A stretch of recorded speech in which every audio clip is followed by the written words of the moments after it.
Hey everyone, good morning. Welcome to day 3 of how to stop waiting for him or her and start living. Day 3, we're focused on celebrity crushes, fangirling, and fantasy relationships. So before we get into today's topic, I just want to let you know what the series has been about, just in case you are watching this for the first time. And by the way, if this is the first video you're watching of the 3, put 1 in the comments. If this is the second video you're watching of the 3, put 2 in the comments. And if this is the third of 3 that you're watching, put 3 in the comments. It'd just be really interested to see who's watched them in order and who's kind of watched this maybe first or second. So let me know. If that's confusing, don't worry about it. It confused me a bit when I said it out loud. So this series, really, you don't have to watch them in order, but they do build on each other, so it would make sense to. And that's kind of how we designed it. But the series, really, the focus is on, as the name suggests, how to stop waiting for that person that you're interested in and start living. It kind of does what it says in the tin. And my intention really is to help you break that cycle of obsessive love and invest that time that you spend into obsessing and waiting by the phone for someone, and really spend that time on yourself and invest that time into yourself so that you can live a really beautiful life, and do the things you've always wanted to do, be the woman you know that you're here to be. I mean, I work with men often too, but this series is really focused on women because that's the focus.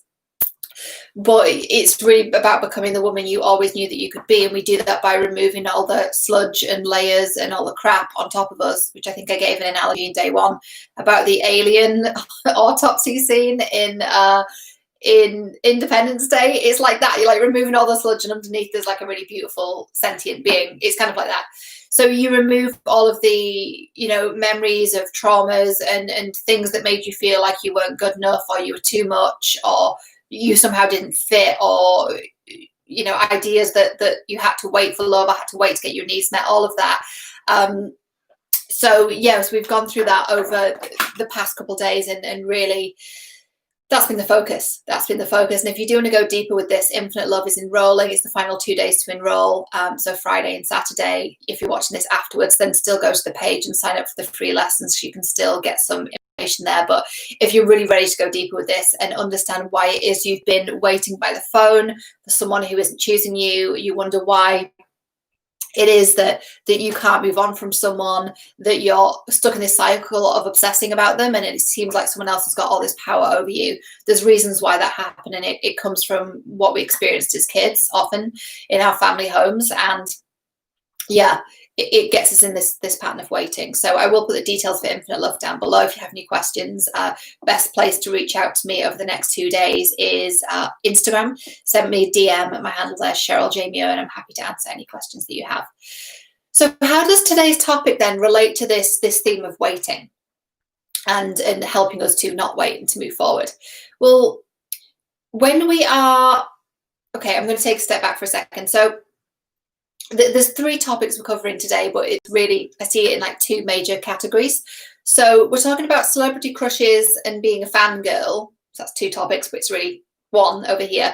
And then we're also talking about fantasy relationships. What is a fantasy relationship? It's when we've been on a date with someone, and then we start imagining that we're dating them, like we're in a relationship with them, or we're committed with them, and we start thinking about what it might be like to, I don't know, go on holiday with them, spend Christmas together, create memories together.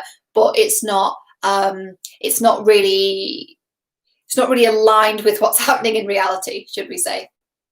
And that's usually with someone that you know, that you've either been on a date with or you've met through work, and you start to like go on this kind of future tripping thing of imagining what could happen in the future. But it's a pattern, and it gets kind of out of control. And then over here, the celebrity crush and the fangirl thing tends to be with people that you don't know.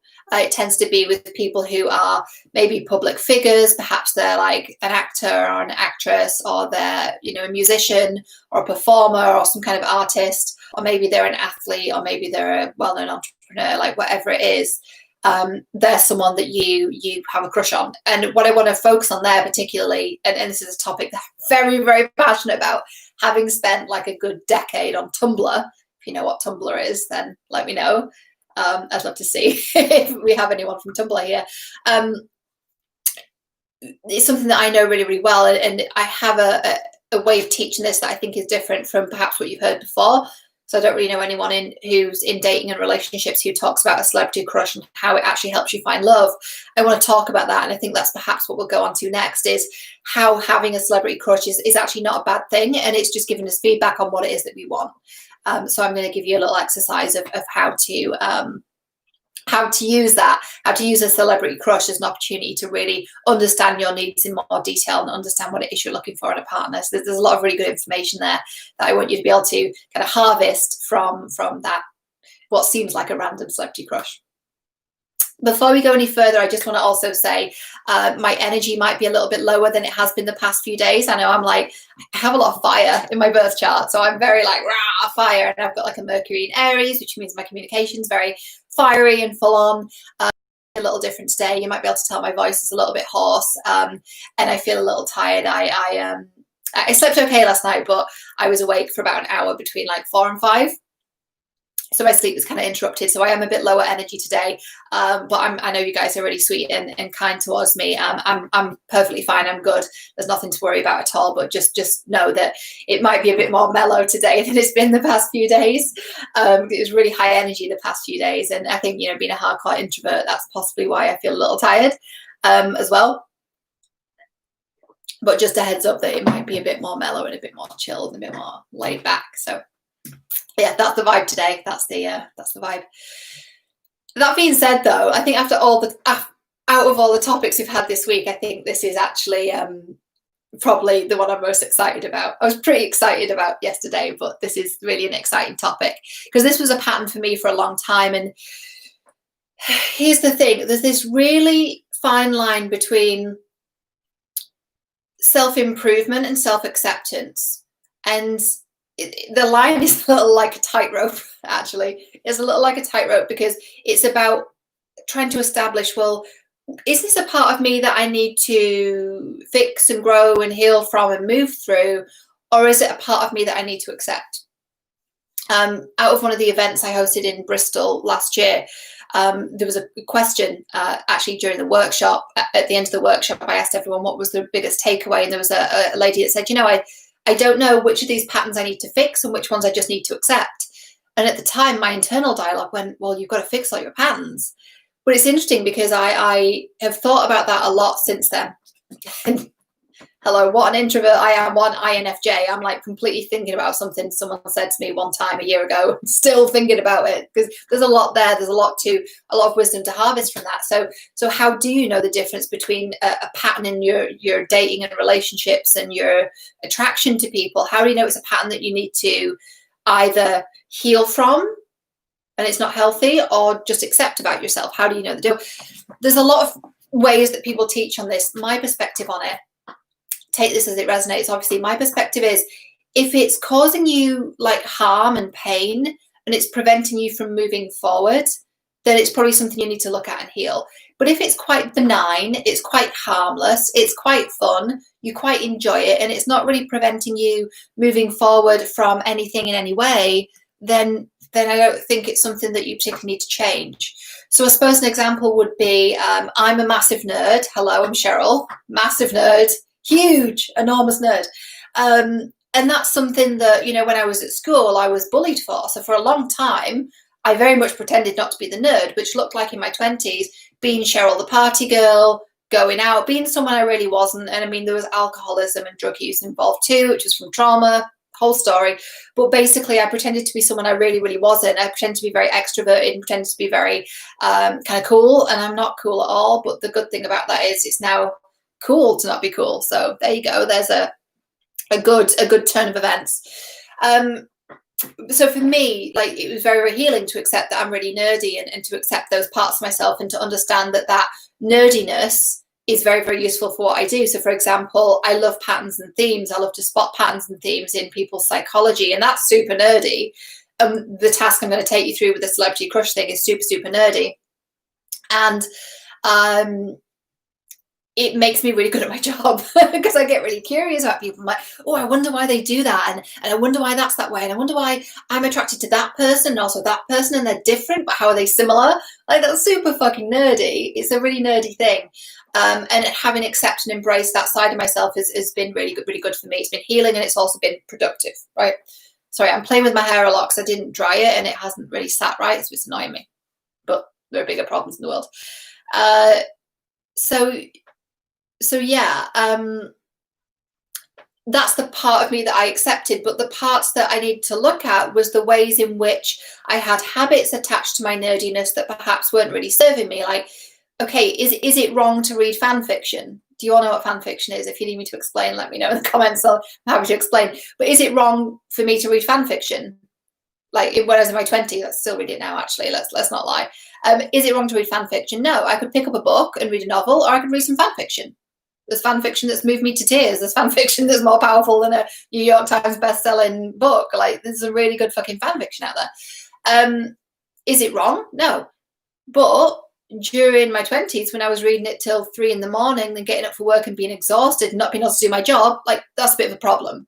You know, is it wrong to have a crush on someone, you know, whether they're a celebrity or someone you know in real life? No, like, it's attraction. A crush is just attraction. That's fine. But if you become completely obsessed and then you like start dropping the ball in your life and you're letting it completely overtake you, and you're not able to do the things you know you need to do, then for sure, like, that's something you need to look at and need to grow from.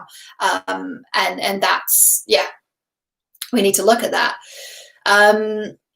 So let's look at this celebrity crush then. How is it that a celebrity crush could help you to understand what you're looking for in love and ultimately help you to find love? Well, here's the thing, guys. So here's something I've noticed about myself, and I'll explain this, and I hope it resonates with you and makes sense to you, and then I'll come into the exercise that I've used, that I've created for myself, because I was really curious about some of this. So what I've noticed about myself is when it comes to the men that I find attractive, it's kind of different with women. The women I like tend to be just like really quite good looking, but I think there's an evolution that happens in that attraction over time. But that's a different story for another time. For me, my attraction to men, like when I'm attracted to a man, it's usually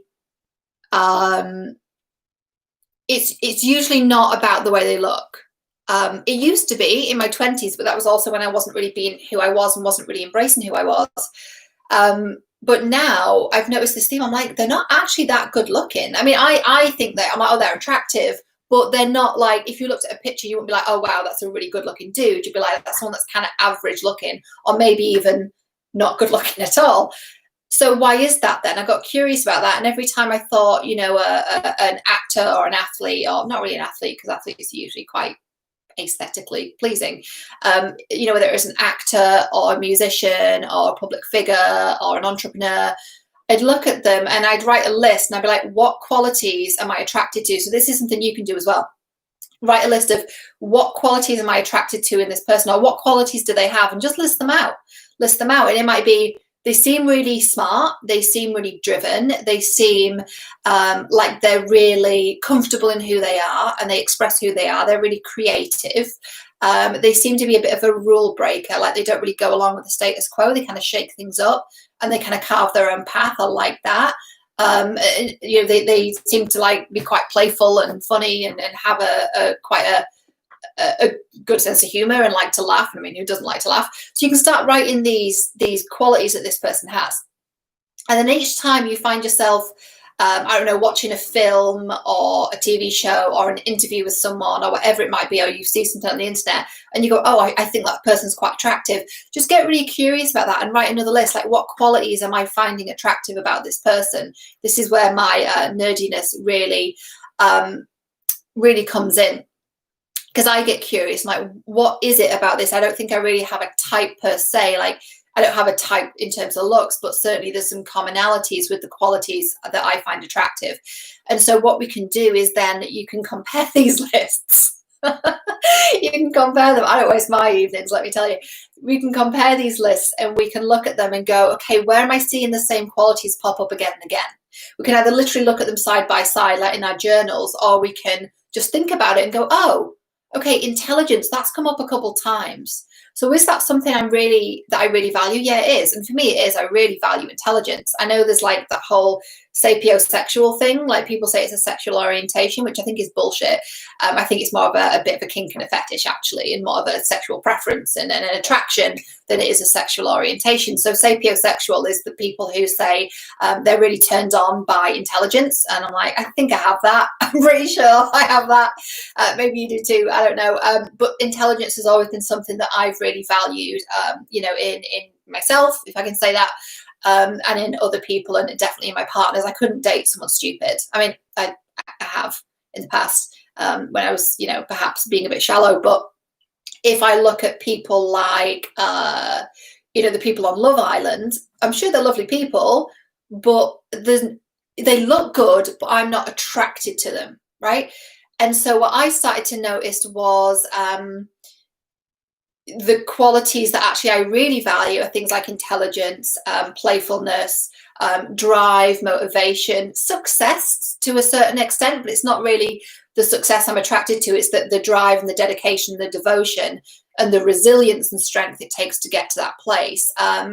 Brilliance came up a few times, like someone that's really, really brilliant in their field, whether that's in sports or the arts or in business or whatever it is. Like that brilliance is something I find really really attractive.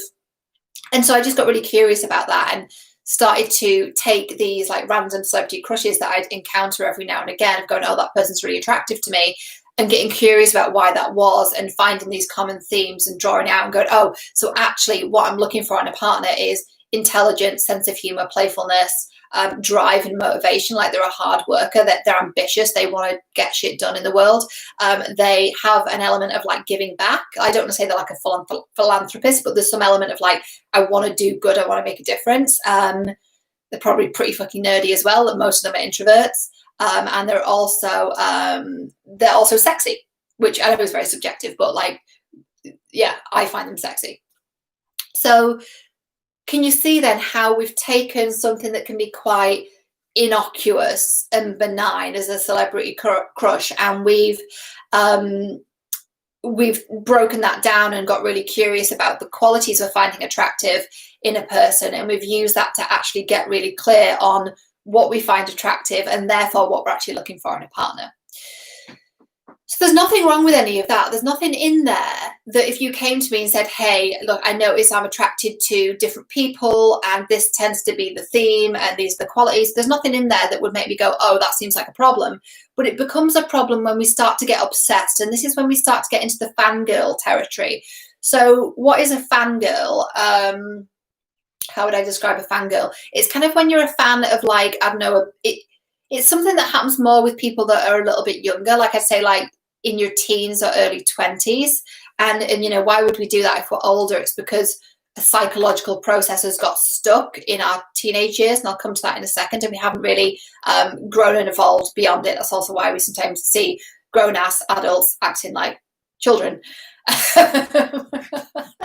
I don't mean in a playful way, I mean in like an immaturity kind of way. So what do I want to say about that? So it's like being a fan of someone or something or a film or a TV show or a band or, musician, actor, public figure, whoever it is, being a fan and then getting really excited when something happens. Like, I suppose I'm a Wonder Woman fangirl. I love the Wonder Woman films. Can't speak today.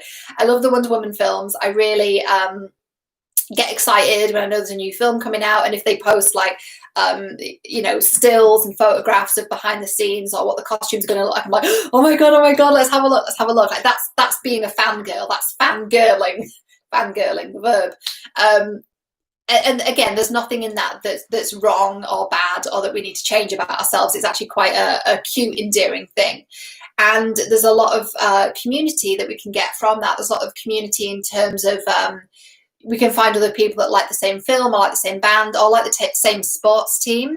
That's kind of like being a fan as well. Like I remember I found a lot of community when I was in Canada through the Vancouver Canucks and the Pittsburgh Penguins, like people who like those teams. There was a real community feeling. So sometimes being a fangirl or fanboy is a way of like finding community with people who have similar interests and values and qualities.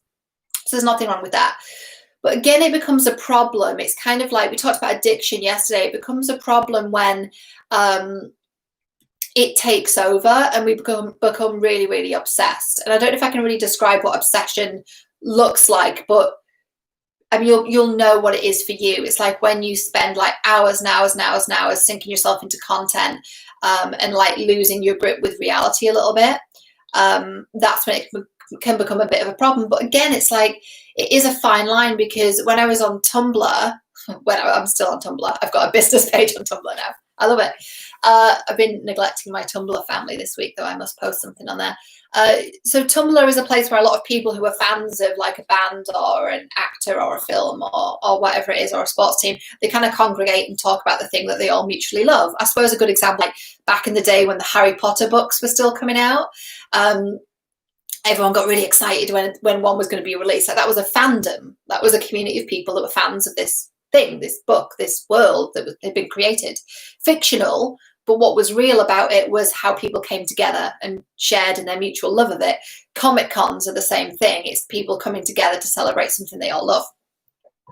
So there's nothing bad about that. And you can get community from that. And if escaping into a fantasy world for a little while through a book or through a film or through talking about a shared love of a book and a film, if that helps you to cope a little better, if that gives you a little bit of a break from something that's painful for you, if that makes you feel good and generates really beautiful emotions in your body and your mind and your heart, again, I'm not here to judge. I don't think that's a bad thing at all. I've done it. I get it. It just, we've got to watch it and you know, tread that fine line between self-improvement and self-acceptance and ask ourselves, is this healthy? Does this feel healthy for me? Does it feel good? Am I doing this at the detriment to other things, or am I getting more benefits than I am negatives from it? And you've just got to weigh that up and understand what that is for you. So another thing I want to talk about with regards to being a bit of a fangirl and celebrity crushes, and this is a bit controversial, and it's that I find that there can be a lot of objectification that goes on with this when you're a fan of someone. And I was thinking about this morning. I was making a cup of tea and I thought, what's a good example of this? And the person that came to mind, and I'm not sure why this was, but the person that came to mind was Justin Bieber. I don't know why that came to mind, because I don't really know that much about him particularly. But if you look at like what happened with him and his fame, his fans were like absolutely obsessed with him. Most of them were quite young, obviously, but they're so obsessed with him. And it really affected him emotionally and psychologically. I also think with him there was some trauma stuff as well that's kind of been coming out in the media, and he's talked about it. And you know, I think we'll hear more about that in the coming year or so. I mean, God bless him. Like, I think he's been through some stuff. But can you imagine like being on stage and like doing something you're passionate about, like your music, and you're singing and you're performing for people this music that you've created, and people are just not listening to you because they're screaming at you?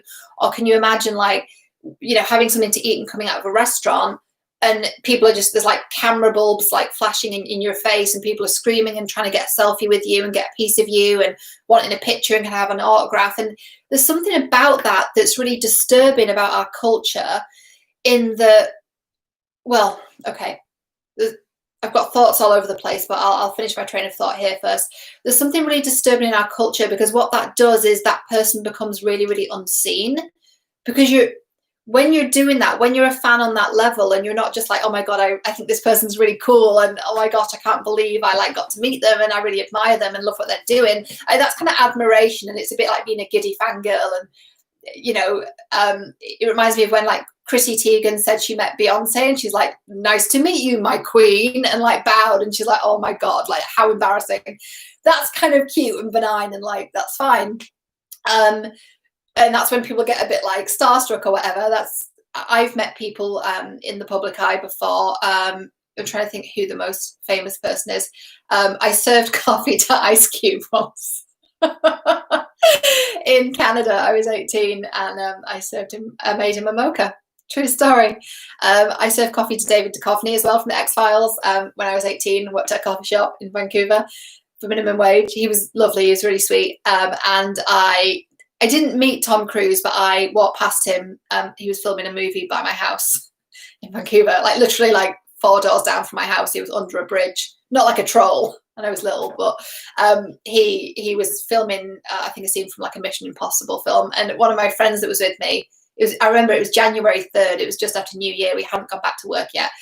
And my friend's friend was like, after, was like, oh my God, we just saw Tom Cruise. And he was like jumping around, like really having a fanboy moment. It was really cute.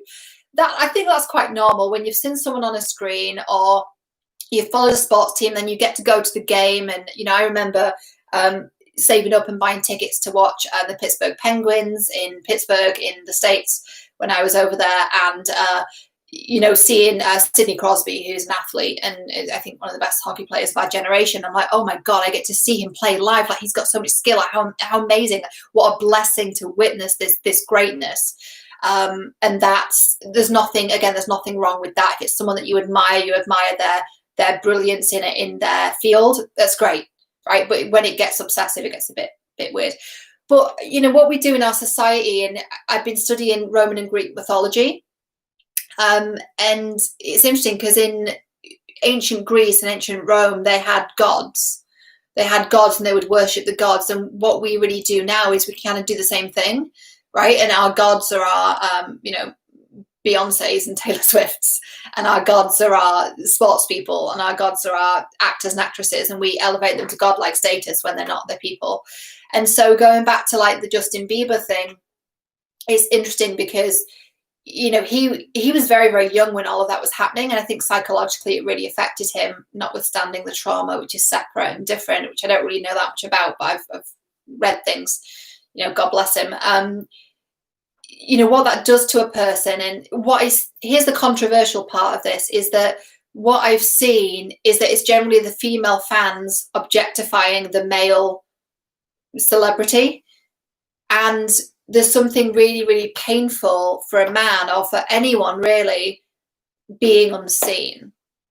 And I'm going to talk about this more recently. I've drafted up a quote that I'm sure some people are really going to hate me for. But the quote says, you know, real change is going to happen when we start seeing men's soul instead of seeing their wallets. Because I was doing some research recently on an entrepreneur who'd clearly married really made bad choices, and had really gone for women who'd seen his wallet rather than his qualities. And I found that really sad. It seemed like he was quite a sensitive soul, and had married people who saw his money, which I just thought was really deeply sad, because he seemed like a really beautiful human being. So yeah, I think when that happens, it's generally not male fans and a female celebrity. It generally is, in terms of trends and themes, it's generally a group of female fans and a male celebrity, and they're objectifying him and projecting their fantasies of him onto him. Yeah, does that make sense? Yeah. And they're saying, here's who I think you should be, and here's who I imagine you are, and I'm not actually going to see you as a person. I'm just going to project my fantasy of who I think you should be onto you. And that's a way of not really seeing someone, and not really respecting someone, and not really seeing their soul, and not really accepting that we're all human beings. Because like when you start meeting people that are in the public eye, and I haven't really met that many, honestly, but when I was in Vancouver, I did meet quite a few, and it's like, oh, you're just a human being. You're just a person. And I think, you know, this celebrity crush thing, it can sometimes get a bit out of control when we start elevating someone above us. And so maybe that's a good segue then into talking about the fantasy relationship thing. Like, why is it that when we go on a date with someone, we start to then imagine that we're with them, and we start to kind of generate these feelings in our bodies and our hearts and our minds of being in the relationship with them, when that's not really happening in reality? Why is it we do that, and where does that come from? So this tends to happen with people that we've met, people that, you know, maybe it's someone from your office, or someone that, you know, from the gym, or someone you've, you know, met on a dating app, and we start imagining what it would be like to be with them, and it can become a bit of a fantasy relationship. And you know this is happening when you're like talking to your friends, and you're like, oh yeah, this person I went out with, and they said this and we did that, and you can tell there's like a real attachment and a bit of a focus developing that can quite easily become an obsession. And the reason we're doing that is we do that to get a need met. We do that to get a need met, and it's quite an interesting thing. It's quite an interesting thing that we do, because we we don't have like all these dysfunctional patterns for no reason. They're there for a reason, and they're there because they're meeting a need of ours. So when you think about it, like if you've been on a date with someone and then you're imagining like, you know, dating them and being in a relationship and creating memories together, there's a few things. There's an unmet need there for connection and for intimacy and for partnership, which is understandable. And also because our minds, there's various reasons as to why this happens, like in terms of our neurology and the way our brains work. But basically, when we imagine something, it's just the same thing happening in our brains as when something's actually happening. So that's just as true with trauma, for example. So if something's happened that's traumatic and then we are reminded of it and there's a trigger, what's happening in our brains is we're re-experiencing the trauma. So even though we're not in the trauma anymore, we're being reminded of it, and so our brain is generating the same hormones, chemicals, we're having the same emotions as we would as if we were in it now. It's also true of the fantasy relationships. So if you were in a relationship with someone you really loved, you might feel, well, I don't know, let me know in the comments below, how would you feel if you were in a relationship with someone you really loved and who really loved you and who had the qualities that you're really looking for? I'd feel grateful, I'd feel excited, I'd feel happy, maybe a bit giddy, like butterflies, that kind of like love kind of feeling. I feel all those things. So if you are imagining you're in a relationship with this person or imagining what it would be like, and I mean, the way I'm describing this, I'm not saying we have like some kind of personality disorder where we don't know what reality is. Like I'm just assuming that's not the case for anyone watching this. If it is, then I'm not the person for you, that you need someone else that can help you. But what I'm talking about is when we know it's not reality, but we're imagining what it might be like. We're imagining what it might be like to date them or what that might feel like. And so the emotions we're generating in our bodies, hearts, and minds are the very same emotions we'd feel if it was as if it was actually happening. So it makes sense then, doesn't it, that we're really meeting a need. We want to feel that, we want to experience that. And anything we really want to experience in our lives is because of the feeling we think it will give us, right? Why do people get a new car? Because they think they're going to feel happy and excited. Why do people, spend money they don't have renovating their kitchen? Because they think it's going to make them happier in a certain way. Why do people, hate their jobs but then wait for their vacations? Because they want to feel a certain way. We're all chasing these emotions. And so when we can start to understand that, we start to really, really understand why we're making the choices we're making, and then decide whether those choices are working for us or not. So yeah, it's quite logical actually that we would start getting into these fantasy relationships because we're trying to generate the feeling of being in the relationship. That's really what it is. It can also come from a fear of intimacy. Because if you think about it, if you can get your need met of feeling these like loved up feelings without any of the quote unquote risk, I've been a fan of the air quotes these past 3 days, lasers. If we can get any of the if we can get all of the feelings of being in a relationship without any of the risk, if we can do that, then it's like, well, I don't have to be in a relationship. I can feel all these feelings. It's not real, but the feelings are real. And so I'm not risking getting hurt by the other person because there's not actually a real relationship there. There's a film that kind of covers this concept. I haven't actually seen it, but I've seen the trailer for it. I thought it was really fascinating. It's called Her, H-E-R, and it's got Joaquin Phoenix and Scarlett Johansson in it. And I think those two people, particularly Joaquin Phoenix, make very interesting choices in movies. So I think that would be a really good film.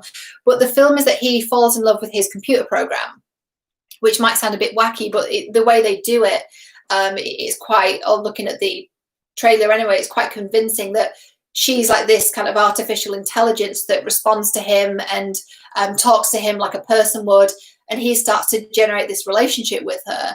There's even like a phone sex thing that happens, which looks quite interesting. But there's a line in the film where someone says to him, why can't you have like a real relationship with real emotions? And he says, the emotions I felt were real. And I just found that a really fascinating concept, that like there's a fantasy relationship happening there. It's not, the relationship isn't real, but the emotions you're feeling are real. Does that make sense? I know that might be a little bit far out, and I really do need to watch that movie because I think in terms of relationship patterns, it would be really fascinating. Yeah, interesting, isn't it? It'd be interesting to see what that starts to look like as we develop more relationships with our technology. It'll be interesting. Will we be falling in love with robots in 20 years? I don't know. I really don't know. But yeah, I mean, I'm kind of joking, half joking, because who knows where things are going. But in fantasy relationships, the relationship isn't real, but the emotions we're feeling are real. Yeah. What else do I want to say? I mean, there's so much I could say, really so much. So when this starts to happen, then let's go back to kind of the celebrity crush fangirling thing. It's quite a young thing, isn't it, to have a crush on a celebrity or to be a fangirl. It's something that you do probably when you're like 14, 15, 16, and most of us kind of grow out of it. So why is it that some of us don't? Well, again, I don't think it's an inherently bad thing that we, you know, have admiration for someone and find inspiration and motivation from someone like, I don't know, let's step away from the crush thing for a second and just talk about public figures you might admire.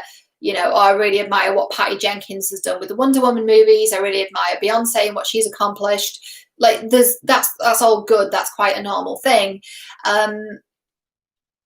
But I've lost my train of thoughts. Just give me a second. What were we talking about? Admiration, admiring people. Oh yeah, so that's fine. There's nothing like kind of adolescent about that in having people we look up to and admire. It can be quite inspiring and quite motivating, and seeing what they've accomplished. And there's actually some research to suggest, in fact, I'll give you an activity now where we can understand why we admire certain people. This is aside from the crush thing. I think this is an activity that I got from Rebecca Campbell, maybe, but it's not mine. I didn't create this one like all my others. What we can do is we can, if you just close your eyes for a second, you can actually journal on this, but let's just do it together. Think of someone you really admire. So I'm just going to think of Beyonce, for example. I mean, there's lots of people, but that's just Beyonce's in my mind for some reason. What are the 5 qualities that you really admire about that person? Right? And for you, think of someone you really admire. Not a crush, but someone you just admire. You admire what they've accomplished. What are the 5 qualities they have that you really admire? Think of 3 off the top of your head. So that might be creativity, ambition, drive, right? Which interestingly is the same qualities I mentioned with my crush stuff, right? But yeah, that's what I admire about that person. Okay, great. Do you have any or all of those qualities? So look down that list. A bit more helpful if we have it written down, but try and remember what those qualities were. Do you have any of those qualities? When you're ready, just open your eyes. I did this activity and I wrote it down, and I looked at each quality. I'm like, I literally have every single one of those qualities. So often what we're admiring in someone else, something that we look to in them, like, oh, they're really resilient, they're really ambitious, they're really creative, they're really driven. You're probably all of those things, right? Now, I don't want to get into mirroring where people go, oh, anything you've seen another person exists within yourself. Well, no, if someone's being a jerk, that doesn't mean you're a jerk. That's not how it works. But when it comes to the qualities that you really notice in people repeatedly, it could be that's something that you have. So if you really admire people that are smart, maybe you're smart. If you really admire creative people, maybe you're creative. If you really admire resilience in people, maybe you're resilient. And or maybe those qualities are something you would like to have. If you don't have them now, maybe it's something you would like to develop, right? So there's that. So that's fine. There's nothing in that that's unhealthy. But the kind of celebrity crush fangirling thing, when it gets a bit out of control and feels a little bit like what you do when you're a teenager, why is it you do that when you were older, when you're an adult? Why is that? Well, the reason is because something got interrupted when you were in your teenage years. And I thought about this for a very long time with myself, because I was fangirling well over the age when it felt like it was quote unquote normal. And I thought, why is this? Why does it seem like my brain hasn't quite got out of a process that I had when I was younger? Why is it? It seemed like I wasn't moving through from something I did when I was 15, and I was still doing it when I was 25. Like, why is that? It didn't make sense to me. And I thought, okay, well, what process should have happened? the process that should have happened is we go from having a crush on someone to finding a situation where someone we likes us back, and we develop a relationship, and we move on to have relationships in an adult way. Why did that process get interrupted with me? Right? And why did it get interrupted with you? What happened when you were in your teenage years that may have meant your brain was focused on something else rather than taking you through this process? Well, it's likely that your brain was focused on survival, and parts of your brain shut down because you were focused on surviving from trauma, right? And if you're focused on surviving on trauma, there's other parts of the brain that are not going to be active, and there's other processes that should happen at that age that are just not happening. So if I look at some of the things that happened when I was around that age, like probably like 14, 15, 16, when I should have been going through that process of developing those adult relationships, my brain was in full-on survival mode because of the things that I was going through, right? So bullying was a major one. And I know I heard once with the bullying thing, someone was like, oh yeah, but everyone gets bullied. I'm like, well, no, if you've been through it and it's severe and you're literally like afraid for your safety every day for 2 years, like that's extremely traumatic. That's like complex PTSD stuff. Like that's a really, really serious thing. And I think bullying is like one of the worst things that can happen to someone around that age, at any age, but particularly that age when you're in your teenage years, because it really affects your processes. And what happens is the voices of those people become your inner dialogue, and it becomes really, really difficult to break free from that, right? It really lodges into you. And I've seen people that are really successful who got bullied for being like nerdy or whatever it might be, and it's still like in their brain. They still think they're that 13-year-old kid who got beat up, or got things thrown at them or whatever, or got humiliated in front of people for being who they are. Like that's awful, to be completely destroyed by people just for being who you are. It's horrible. And I think that's changing. I think that's changing now as we all become a little bit more aware and conscious. I think kids now do, and teenagers now do, have a bit more room to be who they are and self-express and not be bullied for it. I think it's very uncool now for people to be bullies. I think I might be wrong, but I think that there are more people stepping in and going, hey, look, let them be who they are. It's cool. Definitely wasn't the case in the 90s or the early 2000s. So yeah, like it's a really, really full-on thing to be kind of bullied for who you are. So if you can think, your brain's going through all this really traumatic stuff. And so, of course, you're not going through the natural processes you need to go through, because your brain is kind of at bandwidth. It's kind of, if you're like downloading something on the internet, the rest of the internet's really slow, at least as it is with me, because we live in the countryside. It's like the bandwidth is being taken up by this really traumatic experience, and you don't have the kind of, RAM or whatever it's called. Like you don't have the technical like horsepower to do the other stuff, because your brain's taken up with the traumatic event. So what can happen there is some of those teenage processes of like infatuation and crushes and celebrities and stuff, it can start to bleed into your adult life because you just haven't moved beyond it. So the question becomes, how do you move beyond it? Well, you do the inner work, right? You do the inner work, and I know there's been a lot of information throughout these 3 days, but there's kind of only so much I can teach you through it as well. So if you are ready to go deeper, I'd love to have you in Infinite Love. You're going to get time with me one-to-one on Zoom calls. There's going to be 30 days of group coaching. There's going to be 2 Zoom calls, 60 to 90 minutes each, where you are going to get one-to-one time with me. We're in a group, but everyone will get their turn coaching with me. It'll be, I don't know, 10 minutes, 20 minutes, 30 minutes, depending on how many people are on each call. Then you get the 30 days of support with me between each call, where you can ask me questions in the group. And you can ask me questions for support if you get stuck on things, or something's come up in the session that you need to unpack about, oh, well, actually, I think this came from my dad, and I'm just a bit stuck on that. Can we talk through it? Because I don't really know how to move forward, and what would be a way for me to move forward from that. And then we understand like why it is we wait for partners. Because one thing I may not have mentioned actually throughout this whole 3 days, which is unusual because it's a really foundational part of my work, is that all of these patterns come from what we experienced when we were younger. It's either we see something in our family and we copy it and we replicate it, or we experience something that's traumatic that then makes us form a belief about ourselves, like I'm not worthy of love, or I'm not good enough, or I'm too much, or whatever it is. And then we we experience something, we form a belief, and then we act from that belief. So something traumatic equals I'm not worthy of love, equals I don't believe I'm worthy of love, so I'm going to act as if I'm not worthy of love and choose people that reinforce that belief that I'm not worthy of love because they treat me really badly, right? This isn't conscious, it's all unconscious. And then when we start to do this work, whether it's, you choose to do that with me or with someone else, when we start to do this work, we start to become conscious and become aware of it. And that's the inner work. And with Infinite Love as well, once you finish that 30 days of group coaching with me, you then get a digital course as well. And it's basically you pay for the group coaching program, and the digital course is for free.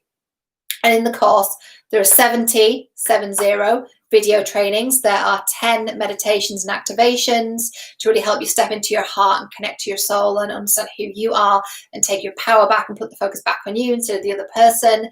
And there's also 16 meditations and activations specific to twin flames, which we talked about yesterday.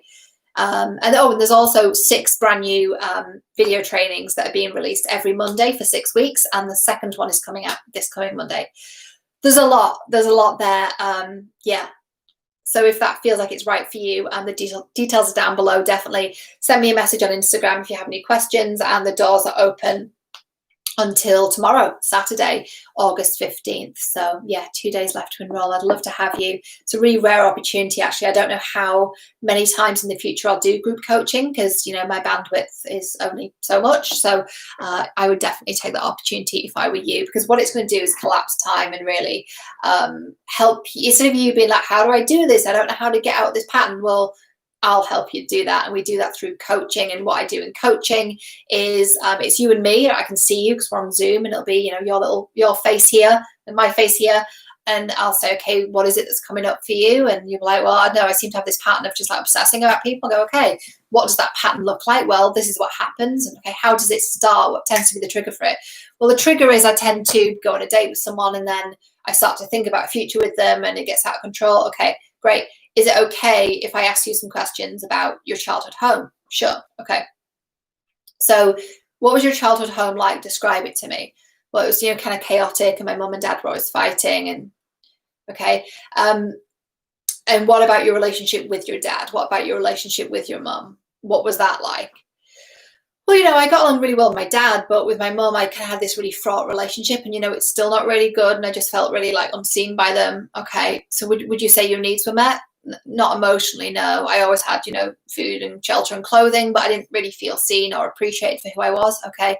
So what is there? Do you think there could be a link there between what happened then when you were small and feeling unseen and unloved and, kind of avoiding intimacy now? Is there a connection there? Yeah, it kind of seems like I'm afraid of like getting close to someone. Okay, good. Let's go deeper with that, right? So that's just a bit of a run through, a bit of an imaginary scenario. Would be a lot better if I had someone to coach live and demonstrate it. It's easier to show you than to tell you. But yeah, that's what we can do through coaching, is to really get into where this all came from. Because we don't, like I said yesterday, we don't fly out of the room. We don't fly out of the womb. We're not born on this planet and grab our phone and go, has he texted me back yet? It's something that develops and that takes hold because of something that happened. And often, we're continuing these patterns because, like I've said throughout this video, we're getting a need met in some way. It totally makes sense to me if someone's from a traumatic home and they saw their parents fighting and they developed this idea, this belief, which is totally understandable, but this belief that's not really helping them, that love's hard, love's painful, intimacy isn't safe, I'm going to experience a lot of pain in that relationship, so I'm not going to get into a relationship. But then at the same time, they have a need for connection and intimacy, so they get into this like fantasy relationship in their own mind where it feels like a relationship and it feels safer because there's no risk of getting hurt, but it's also not real. It makes complete sense to me that someone would do that, but it's just about looking at that and going, okay, well, is that something you want to move through? Okay, well, let's look at why it is you're doing that, and then let's talk to your inner child and really help her to feel safe. And there's an inner child meditation on my channel, actually, which I think you'll really, really enjoy. So definitely go and find that. It's really beautiful. Okay. Thank you so much for watching. I'd love to know, in fact, this is the end of the 3 days, so I need to do a whole wrap up.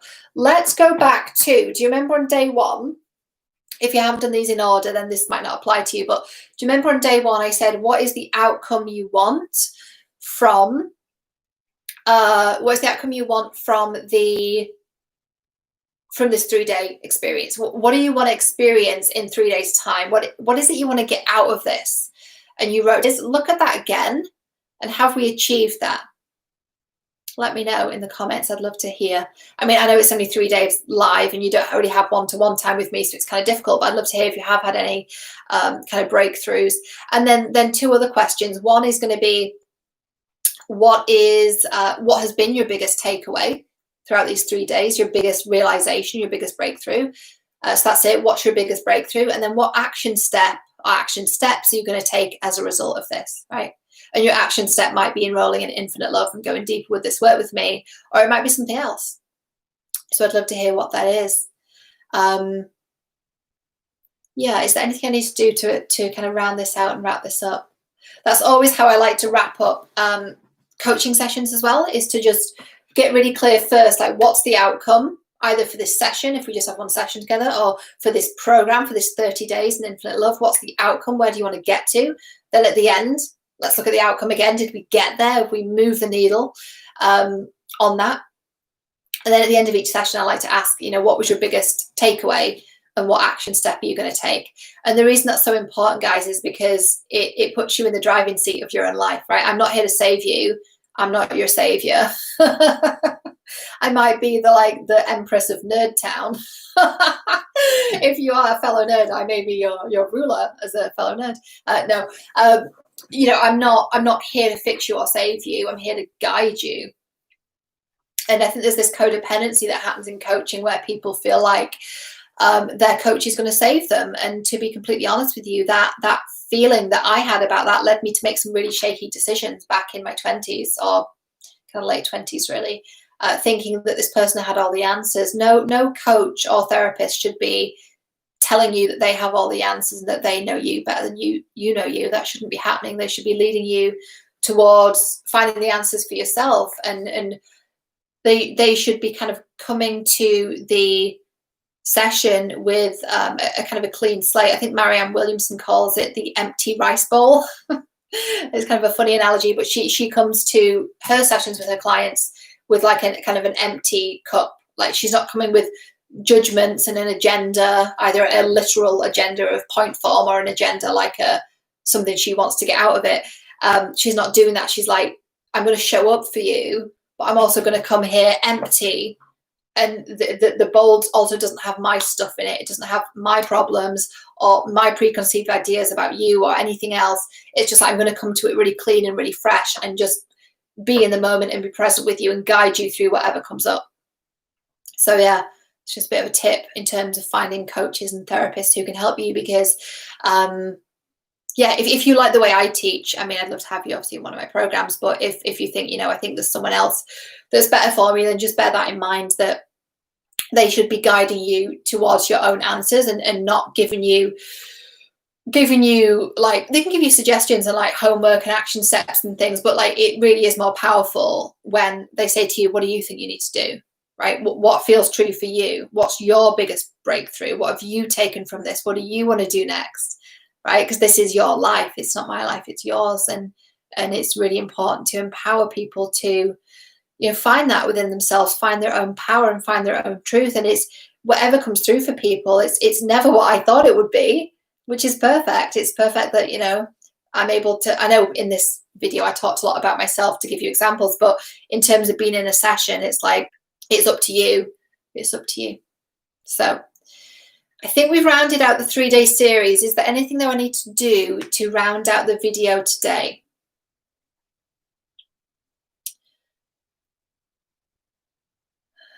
I think the key takeaway really between like the celebrity crush thing, the fangirl thing, and the fantasy relationship thing is 2 things. One, it's a way of us getting our needs met. And I think I've kind of hammered home that ideology today. It's a way of us getting our needs met in a way that feels safe, in a way that we're not intimate with another person and we feel like there's no risk of us getting hurt.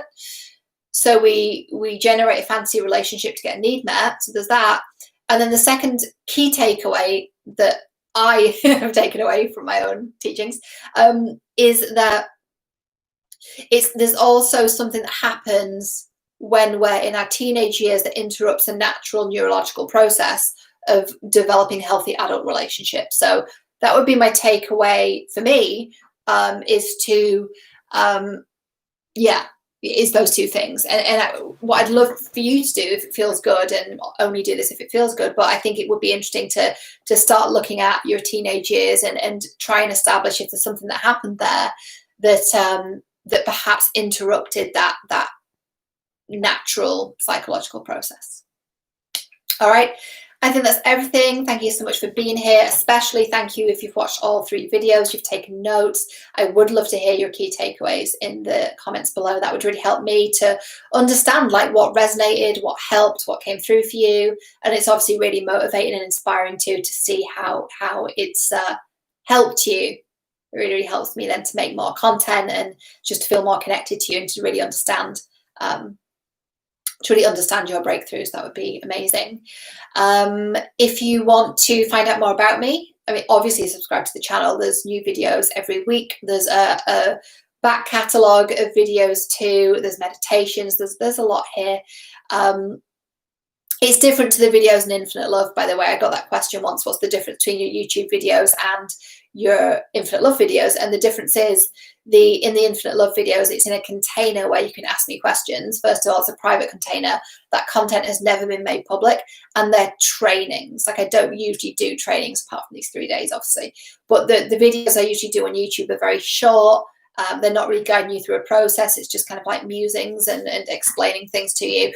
But in my programs, whether it's Infinite Love or another one, I actually guide you through a process, and I give you a video training that's like 20 to 30 minutes long, particularly in Infinite Love. And I give you journaling prompts to guide you through that process. Then you can ask me questions below, and in the comments section in the videos in Infinite Love. And I can help guide you through that process. So it's very different to be in a private container with me than it is to be on my YouTube.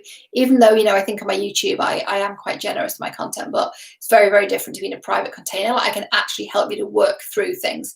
Whereas here, I'm just kind of like, guiding you, but it's not really that personal to you, if that makes sense. So yeah. If you want to find out more about me, hang out with me online, obviously subscribe here. Like I said, you can find me on Instagram and Twitter. My handles there are Cheryl J. Muir, and my website is cherylmuir.com, where you can find out details about my programs. And there's also something on my website called Free Resources, so you can go there and take a look. There's obviously my courses and stuff on there too. Yeah. I think that's everything. Thank you so much for being here, guys. I really appreciate you. I see you. I think you're doing a great job healing from all of this. And thank you for being here. And I will see you very soon. Much love.